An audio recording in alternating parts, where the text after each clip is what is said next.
Having briefly covered short whips last time round, I'm going to have a look at fishing a bit longer. You can get telescopic whips that go even 8 and 9 meters, but mostly a more practical way of whip fishing at a longer length is to use what we call a system whip. And a system whip typically has 3 or 4 telescopic joints that go up to about 3 or 4 meters, and then after that you've got put over joints, so you can take the whip apart and you can add joints as you wish. So it's a sort of hybrid between whip fishing, which is fishing straight to hand, and pole fishing where you're breaking down the pole, but you are tending to fish a much longer line, and this is obviously quicker. If you can fish say 5 meters to hand, that's quicker than short lining with a pole where you're going to take off a couple of joints. For a very accomplished pole angler, you'll probably say there's not a lot in it, and the pole angler will have better presentation because there's less line blowing around and you've got that more direct connection to the float and then to the hook in the fish. That said, I still like whip fishing at a longer length. I've moved up from my previous session to fish 5 meters to hand on the same peg, and this gives me more reach to fish out a bit further. Instead of 3.5, 4 foot of water, I've gone up to about 5 or 6 foot, and the fish are more willing to come into that depth of water than the shallow water close in. This is a very deep pond. It's not difficult to find 12 or 14 foot of water, and parts of it are double that. I've set the rig up so that the hook reaches to about a foot shorter than the pole. Now there's more bend in this system whip. This is my original Daiwa system whip, which was at 6 meters, and I bought the extension to take it to 7 meters. So when I get a bigger fish, you'll see that the fish is dropping down lower.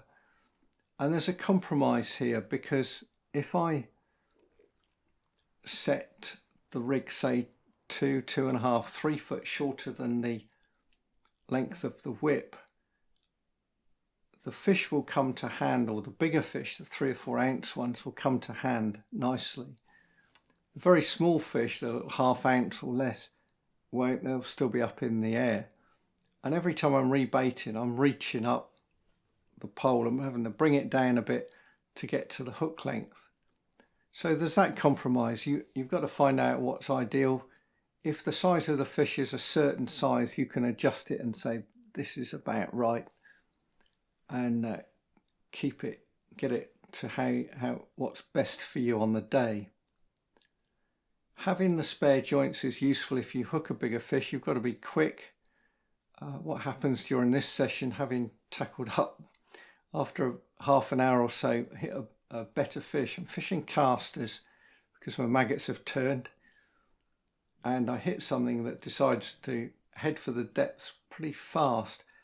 I've had tench in this swim before, and they like casters, so it's possible it was a tench. It could have been a much better roach, could have been a much better bream. The best skimmer I had during this session was only 8 or 10 ounces, not very big. The best roach, again, about 10 ounces, and those 10 ounce roach were handled with comparative ease, so it felt a lot bigger. But a pound and a half roach is a possibility, and a tench, anything from a pound or so up to 5 or 6 pounds, is also possible.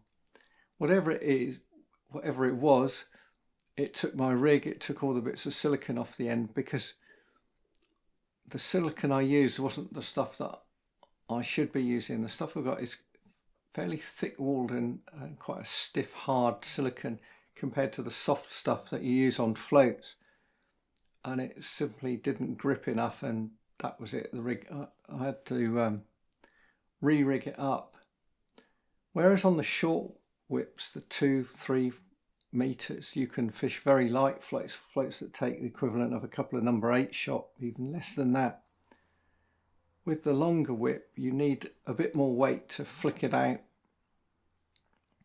and I'd suggest from about 4 or 5 number 8s upwards is probably ideal. I think my first rig that I lost was 6 number 8s and 2 10s, and then I put a lighter rig on after that, which was about 4 number 8s and 3 10s, both cases with a 20 hook. When I got pointed with that fish, I'd have expected the hook length to break, but it didn't. It was obviously the tip wasn't as secure as I thought. If it had held, there's a possibility I'd have got it out. It's surprising what you can land on a long whip. We'll see that on the next video when I go to the river and fish longer still with a fishing at 6 and 7 meters. So whip fishing is simple. Keep it simple. Try different lengths. So a system whip is a very versatile tool to have. If you were going to buy one whip, a reasonably priced, lightweight 6 or 7 meter system whip gives you the ability to fish short whips 3 meters by taking all the joints off, fishing to hand for speed fishing, as well as going longer 4, 5, 6 meters or even 7 meters. The specialist tools, the sort of 8 and 9 meters with the extra joints, tend to cost a lot more money. You're talking sort of £300-400. Before I finish, I just want to show you the float I used in the second half of that session. It's a Carp 1, which is a Drennan float with a carbon stem and about a 1mm antenna.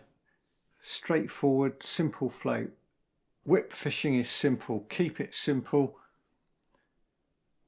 and you shouldn't go too far wrong. Just fished with spread out number 8s and 10s.